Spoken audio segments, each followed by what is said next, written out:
અને ગુજરાતના દરેક શહેરમાં દરેક ખૂણે ભૂમાફિયા ખનન માફિયા બેફામ છે, કારણ કે એમના માથે તંત્રના 4 હાથ છે, આશીર્વાદ છે અને પોતે સ્વીકારી પણ રહ્યા છે। ખેડાના રઢુમાં એક તરફ ગ્રામજનો રોષે ભરાયેલા છે, કારણ કે નદીઓમાં મસમોટા ખાડા કરી દીધા છે, લોકો એમાં મોતને ભેટે છે અને બીજી બાજુ ભૂમાફિયા કહી રહ્યો છે કે ભાઈ અધિકારીઓ પણ મારું કંઈ નહીં બગાડી શકે।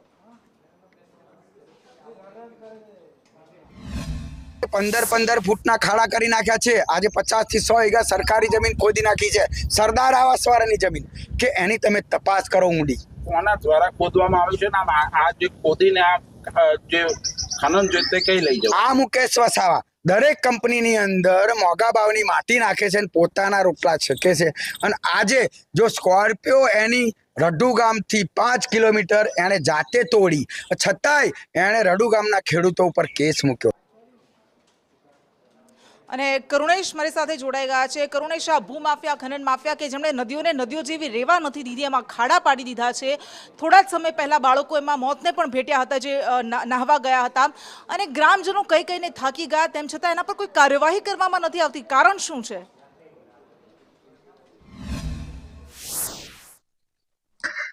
જી કૃષ્ણા, તો આ સમગ્ર ઘટના એક બાદ એક ઉજાગર થઈ રહી છે। ખેડા જિલ્લાની અંદર જે રીતે ખનન માફિયાઓ ભૂમાફિયાઓ બેફામ બની રહ્યા છે અને તેના અહેવાલ પણ અનેકવાર પ્રસારિત કરવામાં આવે છે। આ ઉપરાંત ખુદ ગ્રામજનો પણ તેનો વિરોધ કરે છે, આ ખનન માફિયાઓ વિરુદ્ધ હલ્લાબોલ કરે છે, છતાં પણ અધિકારીઓની આંખ નથી ઉઘડી રહી। આ જ પ્રકારની ઘટના રડુ ગામમાં ફરી એકવાર જોવા મળી। રડુ ગામમાં આ અગાઉ થોડા દિવસ અગાઉ પહેલા ગેરકાયદેસર જે બ્રિજ બનાવવામાં આવ્યો હતો, આ બ્રિજ ગ્રામજનો દ્વારા રજૂઆત કર્યા બાદ અધિકારીઓ જાગ્યા હતા અને બ્રિજ તોડવામાં આવ્યો હતો। ફરી એકવાર આ જ પ્રકારની ઘટના સામે આવી છે। રડુજ ગામની અંદર જે ખનન માફિયાઓ છે, ખનીજ માફિયાઓ, તેમના દ્વારા જે સરદાર સરોવરના જે વિસ્થાપિતો છે તેમને એક જમીન આપવામાં આવી છે।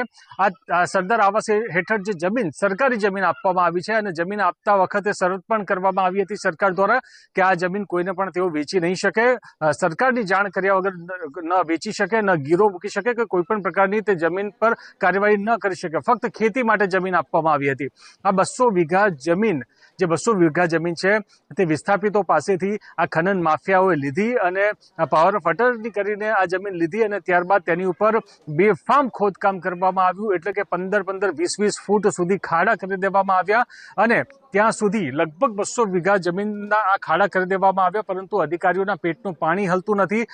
જ્યારે આ સમગ્ર મામલે ગ્રામજનો હલ્લાબોલ કરી રહ્યા છે, તે છતાં પણ અધિકારીઓ હોય, સરકારી તંત્ર હોય કે પોલીસ તંત્ર હોય, આ ખનન માફિયાઓ વિરુદ્ધ કોઈ પણ પ્રકારની કાર્યવાહી કરવા માટે જાણે કે તૈયાર નથી, તે પ્રકારના દ્રશ્યો જોવા મળી રહ્યા છે।